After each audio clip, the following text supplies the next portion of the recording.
ધોરણ 12 કોમર્સ, વિષય અર્થશાસ્ત્ર, પ્રકરણ 2, વૃદ્ધિ અને આર્થિક વિકાસના નિર્દેશકો.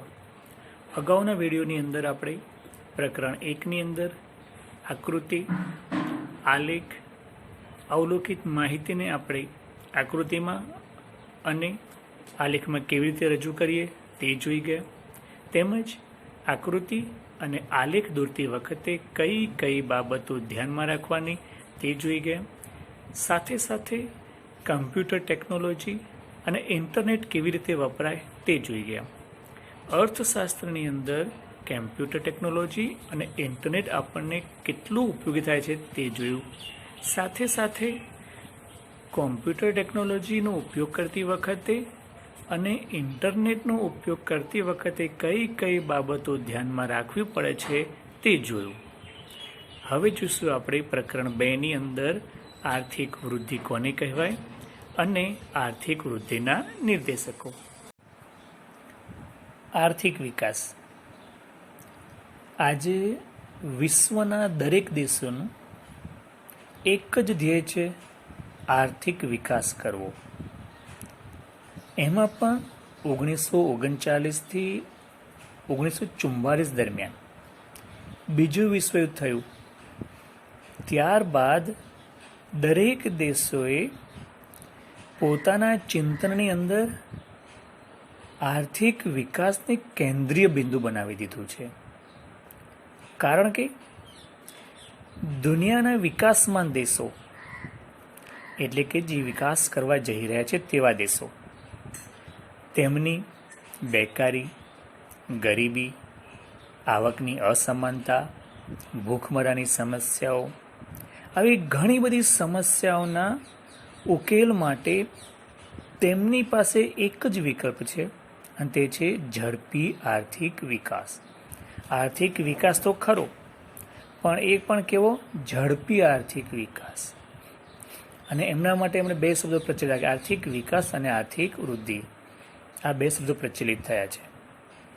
વિકાસમાન દેશોએ આર્થિક વિકાસ દ્વારા વિકસિત દેશોની સરખામણીમાં માથાદીઠ આવકનો તફાવત અને જીવન ધોરણ ઊંચું લઈ જવાનું નક્કી કર્યું.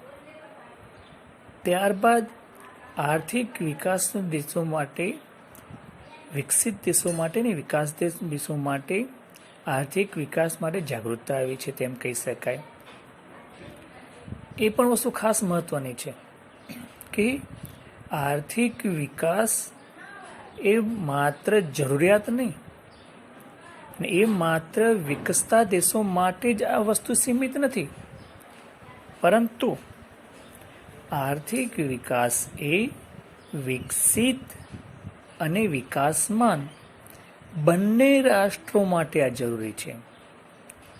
કારણ કે વિકસિત રાષ્ટ્રો હોય કે વિકાસમાન રાષ્ટ્રો હોય, બંને રાષ્ટ્રોની અંદર ગરીબી, બેકારી, પ્રજાનું જીવન ધોરણ, લોક કલ્યાણ, આ બધી બાબતો એકબીજા સાથે સંકળાયેલી છે. અને એટલા જ માટે આર્થિક વિકાસને વિકાસમાન રાષ્ટ્રો હોય કે વિકસિત રાષ્ટ્રોએ પોતાના ચિંતનનું કેન્દ્રબિંદુ બનાવ્યું છે. અને એટલા જ માટે વિકાસમાન રાષ્ટ્રો છે એ પોતાનું જીવન ધોરણ સુધારવાનો પ્રયત્ન કરી રહ્યા છે અને વિકસિત રાષ્ટ્રો છે એ પોતાનું જીવન ધોરણ ઊંચું જાય તે માટેનો પ્રયત્ન કરી રહ્યા છે. એટલે કે વિકસિત રાષ્ટ્રો માટે આર્થિક વૃદ્ધિ દર વધે તે પ્રકારના પ્રશ્નો છે, જ્યારે વિકસિત રાષ્ટ્રો માટે આર્થિક વિકાસ થાય તે પ્રકારના પ્રયત્નો છે. અને અહીં જ્યારે ઝડપી આર્થિક વિકાસની વાત કરીએ તો એ વિકાસમાન દેશો સાથે આવશ્યક બાબત છે. અને જ્યારે જીવન ધોરણ વધારવાની વાત કરીએ, ઊંચું જીવન ધોરણ લઈ જવાની વાત કરીએ, તો એ આર્થિક વિકસિત રાષ્ટ્રો માટે મહત્વની બાબત છે. સામાન્ય રીતે આર્થિક વૃદ્ધિ અને આર્થિક વિકાસ બંને એક સરખા શબ્દો ગણવામાં આવે છે, પરંતુ શરૂઆતની અંદર આ બંને શબ્દો એક જ જગ્યાએ વપરાતા હતા. આર્થિક વિકાસ અને આર્થિક વૃદ્ધિ બંને એક જ કહેવાતું હતું. પરંતુ કેટલાક અર્થશાસ્ત્રીઓ આ બંને શબ્દોને જુદા જુદા ગણે છે. તેમના મત મુજબ આર્થિક વૃદ્ધિ અને આર્થિક વિકાસ અને બંને બાબતો અલગ અલગ છે.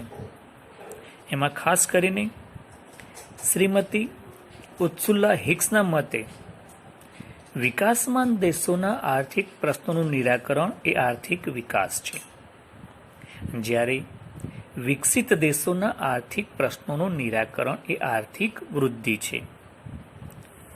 એટલે કે અર્થશાસ્ત્રી શ્રીમતી ઉત્સુલ્લા એવું માને છે કે વિકાસમાન દેશોના જે પ્રશ્નો છે, ગરીબી, બેકારી, લોકોનું જીવન ધોરણ, અર્થતંત્રના પ્રશ્નો, આ જે બધા આર્થિક પ્રશ્નો છે એ આર્થિક વિકાસને લગતી બાબત છે એવું માનવામાં આવે છે.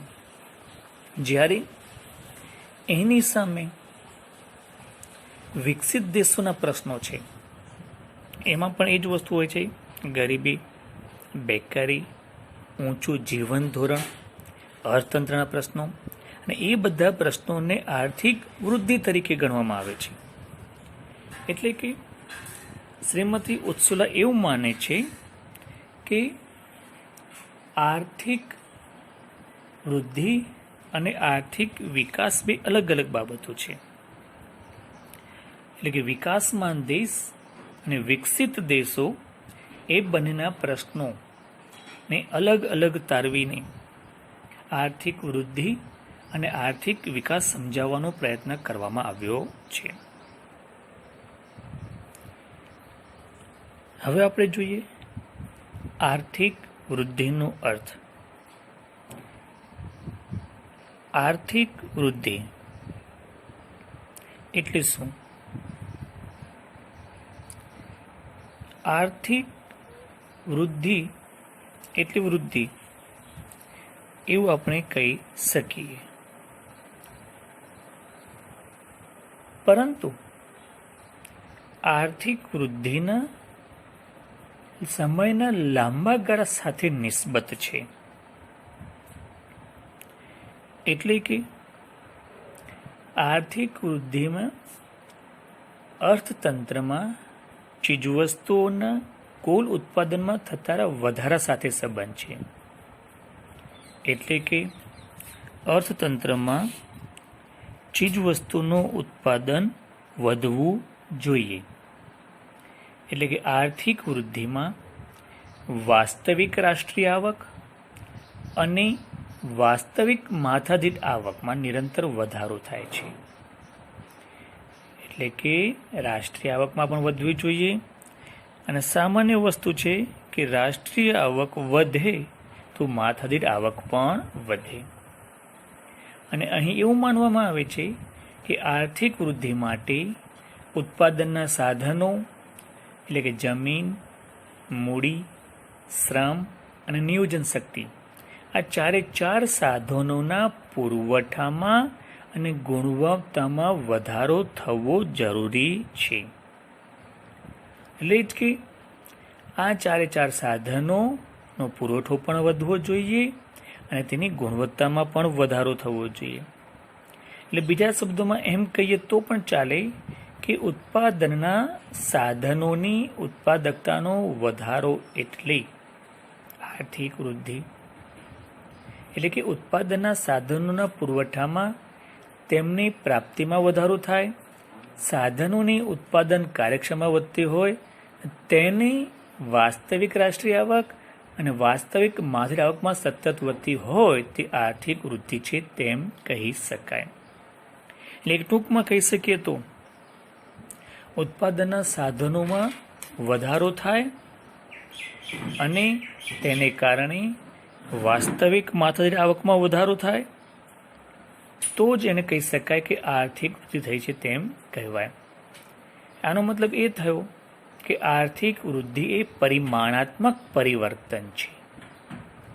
એટલે આર્થિક વૃદ્ધિ એ વધુ ઉત્પાદન, કાચી રાષ્ટ્રીય પેદાશમાં દર વર્ષે થતો વધારો દર્શાવે છે, જેના દ્વારા દેશની આર્થિક સ્થિતિનું ચિત્ર રજૂ થાય છે. એટલે કે આર્થિક વૃદ્ધિ એટલે ઉત્પાદનમાં જે વધારો થાય એ દેશની આર્થિક સ્થિતિનું પ્રતિબિંબ રજૂ કરે છે. અને એટલા જ માટે દુનિયાના બે દેશોની સરખામણી કરવા માટે, બે દેશોનું મૂલ્યાંકન કરવા માટે આર્થિક વૃદ્ધિ એ ઉપયોગી સાબિત થતું હોય છે. આનો મતલબ એ થયો એટલે કે પ્રોફેસર હેન્સનના મત મુજબ આર્થિક વૃદ્ધિ એટલે રાષ્ટ્રીય આવકનો વૃદ્ધિ દર અથવા વસ્તુઓ અને સેવાઓના કુલ ઉત્પાદન પ્રમાણમાં થતો વધારો. એક જ બાબત થઈ, બરોબર. એટલે પ્રોફેસર હેન્સન શું કહે છે કે રાષ્ટ્રીય આવકનો વૃદ્ધિ દર વધવો જોઈએ અને સાથે સાથે વસ્તુઓ અને સેવાઓના ઉત્પાદનના પ્રમાણમાં પણ વધારો થતો હોવો જોઈએ, તો તેને કહી શકાય આર્થિક વૃદ્ધિ. જ્યારે પ્રોફેસર સાયમન કુઝનેટ્સ એ શું માને છે? તો પ્રોફેસર સાયમન કુઝનેટ્સ એવું માને છે કે પ્રજાને વધુને વધુ વૈવિધ્યપૂર્ણ આર્થિક ચીજવસ્તુઓનો પુરવઠો પૂરો પાડવાની દેશની શક્તિમાં લાંબા ગાળા માટે થતો વધારો એ આર્થિક વૃદ્ધિ છે. અહીંયા પ્રોફેસર સાયમન કુઝનેટ એ પણ ચીજવસ્તુના પુરવઠામાં વધારો થાય તેવું જ માને છે, પરંતુ તેમાં ફરક એટલો છે કે વૈવિધ્યપૂર્ણ આર્થિક ચીજવસ્તુઓના પુરવઠામાં વધારો તો થવો જોઈએ, પરંતુ તે લાંબા ગાળા સુધી આ પુરવઠામાં વધારો દર જળવાઈ રહેવો જોઈએ એવું સાયમન કુઝનેટ્સ માને છે. આનો મતલબ એ થયો કે આર્થિક વૃદ્ધિને ઉત્પાદનમાં વધારા સાથે, એટલે કે ચીજવસ્તુઓના વધારા સાથે અને રાષ્ટ્રીય આવકના વધારા સાથે અને સાથે સાથે બંને વસ્તુઓના પુરવઠામાં જે વધારો થાય છે એ લાંબા ગાળા સુધી જળવાઈ રહેવો જોઈએ, તો જ તેને આર્થિક વૃદ્ધિ તરીકે ઓળખવામાં આવે છે. હવે જોઈએ આપણે આર્થિક વૃદ્ધિના ખ્યાલની મર્યાદાઓ. અત્યારે જોઈએ આપણે આર્થિક વૃદ્ધિ કોને કહેવાય.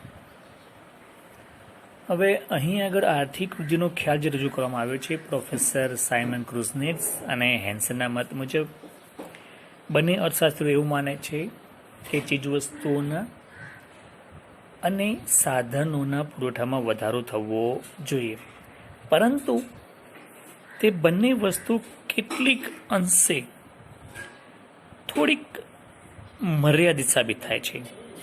એ કેવી રીતે એ તે જોઈએ, જેને આર્થિક વૃદ્ધિના ખ્યાલની મર્યાદાઓ તરીકે ઓળખવામાં આવે છે.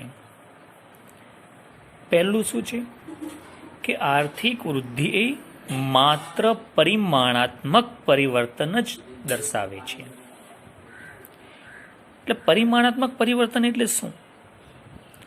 પરિવર્તન બે પ્રકારના હોય છે, એક પરિમાણાત્મક પરિવર્તન અને બીજું છે ગુણાત્મક પરિવર્તન.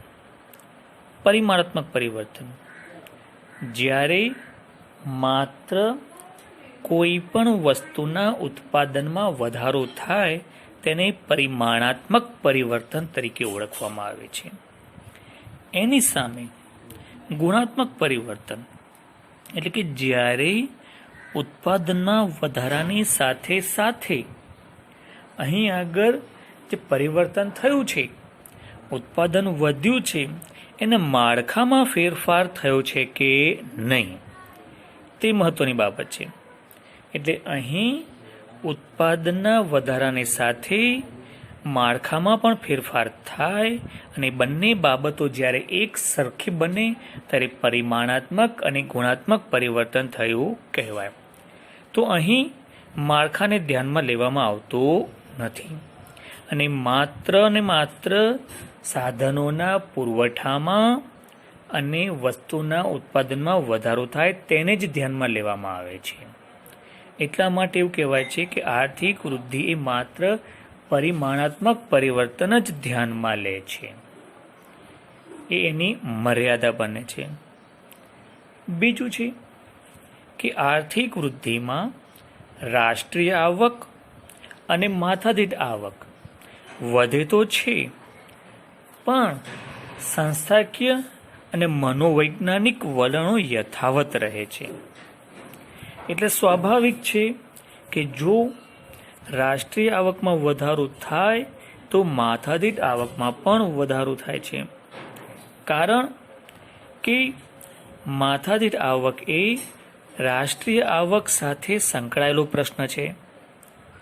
અહીં આગળ રાષ્ટ્રીય આવક અને માથાદીઠ આવકનો વધારો ધ્યાનમાં લેવાય છે, પરંતુ લોકોના સંસ્થાકીય અને મનોવૈજ્ઞાનિક વલણોમાં ફેરફાર થયો છે કે નહીં તેને ધ્યાનમાં લેવામાં આવતું નથી. એટલે કે સંસ્થાકીય અને મનોવૈજ્ઞાનિક વલણો તેમના તે જ રહે છે, કારણ અહીં માત્ર ઉત્પાદન વધવાની સાથે સાધનોનો પુરવઠો વધવા એ જ મહત્વની બાબત છે. માત્ર ઉત્પાદન વધ્યું છે કે નહીં તેને ધ્યાનમાં લે છે, પરંતુ ઉત્પાદન કેવી રીતે વધ્યું છે એને ધ્યાનમાં લેવામાં આવતું નથી. એટલે લોકોના મનોવૈજ્ઞાનિક વલણો, મનોવૈજ્ઞાનિક ફેરફારોને અહીં કોઈ જ મહત્વ આપવામાં આવતું નથી. એટલા માટે અહીં રાષ્ટ્રીય આવક અને માથાદીઠ આવકની સાથે સાથે સંસ્થાકીય અને મનોવૈજ્ઞાનિક વલણોમાં ફેરફાર થયેલો હોય એ પણ હોવું જરૂરી છે, જે અહીં એ બનતું નથી. એટલા માટે અહીં સંસ્થાકીય અને મનોવૈજ્ઞાનિક વલણો યથાવત રહે છે તેવું માનવામાં આવે છે. તે એક આર્થિક વૃદ્ધિની મર્યાદા બને છે. ત્યારબાદ બીજી એક વસ્તુ એ છે, અહીં આર્થિક વૃદ્ધિના ખ્યાલની અંદર માત્ર ઉત્પાદનમાં થતો વધારો અને વધારાનું પ્રમાણ દર્શાવે છે. એટલે કે સાધનોના પુરવઠામાં, ચીજવસ્તુઓમાં અને સેવાઓમાં કેટલો વધારો થયો તે, અને સાથે સાથે તેનું કેટલું પ્રમાણ વધ્યું તે દર્શાવે છે. કેવી રીતે વધ્યું? પરિમાણક પરિવર્તનને કારણે વધ્યું કે ગુણાત્મક પરિવર્તનને કારણે વધ્યું તે દર્શાવતું નથી. એટલે અહીં આગળ જે ઉત્પાદનમાં વધારો થયો એ ઉત્પાદનમાં વધારો કઈ વસ્તુનો ઉત્પાદનમાં વધારો થયો અને કેટલે અંશે યોગ્ય છે કે નહીં તે બાબતને દર્શાવવામાં આવતું નથી. તેને અહીંયા ધ્યાનમાં લેવામાં આવતું નથી. એ પણ એક મર્યાદિત બાબત છે, કારણ કે લોકોના કલ્યાણ તેમજ તેમાં થતા ફેરફારો જાણવા માટે આર્થિકનો ખ્યાલ બહુ ઉપયોગી બનતો નથી. કેમ કે અહીં વસ્તુના અને સેવાઓના ઉત્પાદનમાં વધારો થયો અને એ વસ્તુ અને સેવાઓના ઉત્પાદનમાં વધારો થવાથી લોકોનું કલ્યાણ થયું છે કે નહીં એ બાબત જાણી શકાતી નથી. કારણ કે વસ્તુના ઉત્પાદનમાં વધવાથી લોકોનું કલ્યાણ થશે જ એવું કહી શકાય નહીં. કારણ કે કઈ ચીજ વસ્તુનું ઉત્પાદન વધવાથી લોકોનું કલ્યાણ થાય એ મહત્વની વસ્તુ છે. જો વસ્તી વૃદ્ધિ દર વધારે હોય તો જીવન જરૂરિયાતની ચીજવસ્તુના ઉત્પાદનમાં વધારો થતો હોવો જોઈએ, તો જ લોકોનું કલ્યાણ થઈ શકે. એટલા માટે અહીં આગળ આર્થિક વૃદ્ધિની અંદર કઈ વસ્તુનું ઉત્પાદન કેટલું વધ્યું તેને ધ્યાનમાં લેવું જોઈએ, જેથી કરીને લોકોનું કલ્યાણ થયું છે કે નહીં તે આપણે જાણી શકાય. તો અહીં આગળ આર્થિક વૃદ્ધિના ખ્યાલની અંદર આ અમુક બાબતોને ધ્યાનમાં લેવામાં આવતી ન હોવાથી તે તેની મર્યાદા બનતી હોય છે. હવે જોઈએ આપણે ગૃહકાર્ય. વિદ્યાર્થીઓ, આપણે આર્થિક વૃદ્ધિ કોને કહેવાય તે જોયું. આર્થિક વૃદ્ધિ શા માટે વિકાસમાન અને વિકસિત રાષ્ટ્રો બંને માટે જરૂરી છે તે જોયું. આર્થિક વૃદ્ધિમાં કઈ કઈ બાબતોને ધ્યાનમાં લેવામાં આવે છે તે જોયું. અને સાથે સાથે આર્થિક વૃદ્ધિના ખ્યાલની મર્યાદાઓ જોઈ. આર્થિક વૃદ્ધિના ખ્યાલમાં કઈ બાબતો મહત્વની છે, કઈ બાબતોને પ્રાધાન્ય આપવામાં આવે છે, કઈ બાબતો સામાજિક કે સંસ્થાકીય બાબતો સાથે સંકળાયેલી છે તે ભાવ જોયું. હવે એને આધારે હું તમને કેટલાક પ્રશ્નો કહું છું જેના ઉત્તરો તમારે લખવાના છે. તો પહેલો પ્રશ્ન છે કે બીજું વિશ્વયુદ્ધ ક્યારે થયું હતું? જો તમે વિડીયો ધ્યાનથી સાંભળ્યો હશે તો તેમાં આવી ગયું છે કે બીજું વિશ્વયુદ્ધ ક્યારે થયું. શું? તો પહેલો પ્રશ્ન શું છે? બીજું વિશ્વયુદ્ધ ક્યારે થયું હતું? ત્યારબાદ બીજો પ્રશ્ન, આર્થિક વિકાસ દ્વારા વિકાસમાન રાષ્ટ્રનો ઉદ્દેશ શું છે? એટલે કે આર્થિક વૃદ્ધિ કરવાથી વિકાસમાન રાષ્ટ્રના કયા હેતુ સિદ્ધ થઈ શકે? ફરીથી સાંભળી લેજો અને વિડીયો ધ્યાનથી સાંભળશો તો ખ્યાલ આવી જશે તમને કે આર્થિક વિકાસ દ્વારા કે આર્થિક વૃદ્ધિ દ્વારા વિકાસમાન રાષ્ટ્રનો ઉદ્દેશ શું છે? ત્યારબાદ ત્રીજો પ્રશ્ન છે, કયા અર્થશાસ્ત્રી આર્થિક વૃદ્ધિ અને આર્થિક વિકાસ બંને શબ્દોને અલગ અલગ ગણે છે? શું? કયા અર્થશાસ્ત્રી આર્થિક વૃદ્ધિ અને આર્થિક વિકાસ આ બંને શબ્દોને અલગ અલગ ગણે છે? શરૂઆતની અંદર આ બંને શબ્દોને સરખા ગણવામાં આવતા હતા, પરંતુ એક અર્થશાસ્ત્રીના મત મુજબ આ બંને શબ્દો એમણે અલગ અલગ પાડ્યા છે. તો એ કયા શબ્દો છે?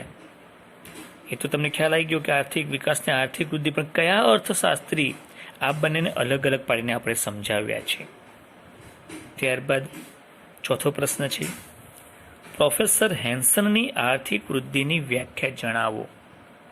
એમાં સ્પષ્ટ લખ્યું છે, સ્પષ્ટ સમજાવ્યું તમને કે પ્રોફેસર હેન્સનની આર્થિક વૃદ્ધિની વ્યાખ્યા. અને છેલ્લો પ્રશ્ન છે, આર્થિક વૃદ્ધિ એ કેવું પરિવર્તન છે? શું? આર્થિક વૃદ્ધિ એ કેવું પરિવર્તન છે? તો અહીં તમે વિદ્યાર્થીઓ તમારે આ 5 પ્રશ્નોના જવાબ મને કોમેન્ટ્સમાં લખીને મોકલવાના છે.